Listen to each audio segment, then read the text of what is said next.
Épître de Paul à Tite, chapitre 1er.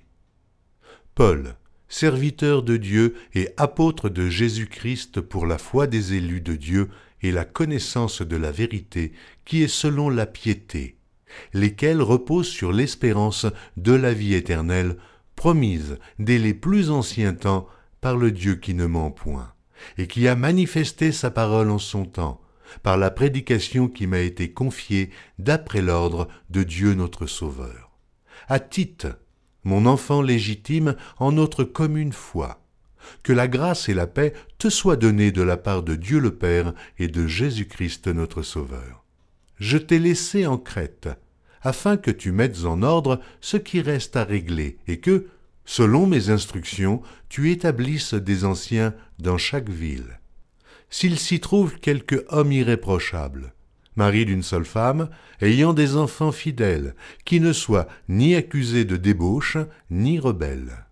Car il faut que l'évêque soit irréprochable, comme économe de Dieu, qu'il ne soit ni arrogant, ni colère, ni abonné au vin, ni violent, ni porté à un gain déshonnête, mais qu'il soit hospitalier, ami des gens de bien, modéré, juste, saint, tempérant, attaché à la vraie parole, telle qu'elle a été enseignée, afin d'être capable d'exhorter selon la saine doctrine et de réfuter les contradicteurs. Il y a en effet, surtout parmi les circoncis, beaucoup de gens rebelles, de vains discoureurs et de séducteurs, auxquels il faut fermer la bouche. Ils bouleversent des familles entières, enseignant pour un gain honteux ce qu'on ne doit pas enseigner. L'un d'entre eux, leur propre prophète, a dit « Crétois, toujours menteur, méchante bête, ventre paresseux. » Ce témoignage est vrai. C'est pourquoi reprends-les sévèrement, afin qu'ils aient une foi saine, et qu'ils ne s'attachent pas à des fables judaïques et à des commandements d'hommes qui se détournent de la vérité. Tout est pur pour ceux qui sont purs. Mais rien n'est pur pour ceux qui sont souillés et incrédules. Leur intelligence et leur conscience sont souillées. Ils font profession de connaître Dieu, mais ils le renient par leurs œuvres, étant abominables, rebelles et incapables d'aucune bonne œuvre.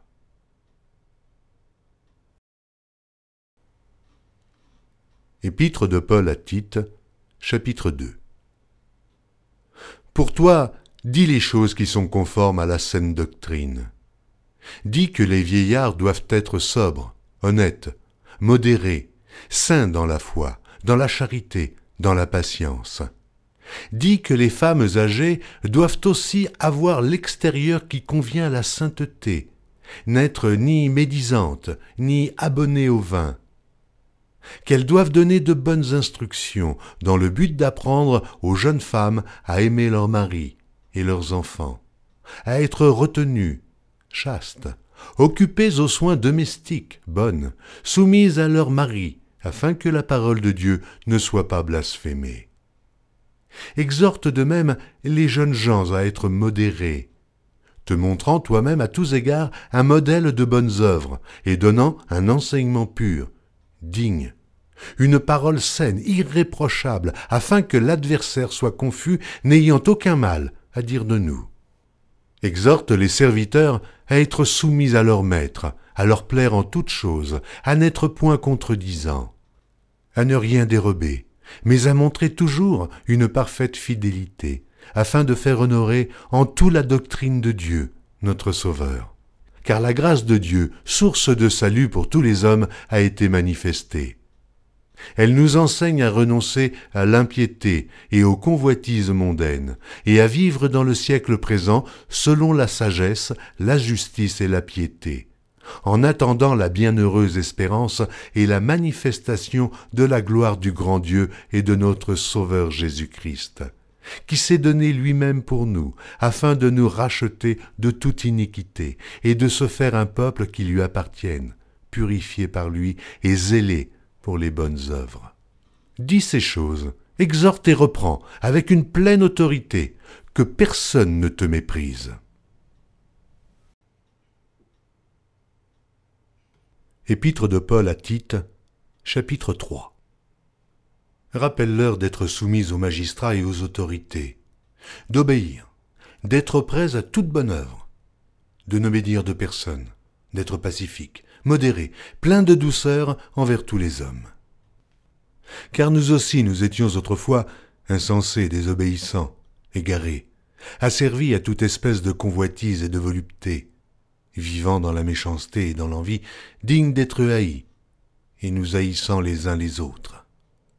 Mais lorsque la bonté de Dieu notre Sauveur et son amour pour les hommes ont été manifestés, il nous a sauvés, non à cause des œuvres de justice que nous aurions faites, mais selon sa miséricorde, par le baptême de la génération et le renouvellement du Saint-Esprit, qu'il a répandu sur nous avec abondance par Jésus-Christ, notre Sauveur, afin que, justifiés par sa grâce, nous devenions, en espérance, héritiers de la vie éternelle. Cette parole est certaine, et je veux que tu affirmes ces choses, afin que ceux qui ont cru en Dieu s'appliquent à pratiquer de bonnes œuvres. Voilà ce qui est bon et utile aux hommes. Mais évite les discussions folles, les généalogies, les querelles, les disputes relatives à la loi, car elles sont inutiles et vaines. Éloigne-toi, après un premier et un second avertissement, de celui qui provoque des divisions, sachant qu'un homme de cette espèce est perverti, et qu'il pêche en se condamnant lui-même. Lorsque je t'enverrai Artémas ou Tychique, hâte-toi de venir me rejoindre à Nicopolis, car c'est là que j'ai résolu de passer l'hiver. Aie soin de pourvoir au voyage de Zénas, le docteur de la loi, et d'Apollos, en sorte que rien ne leur manque.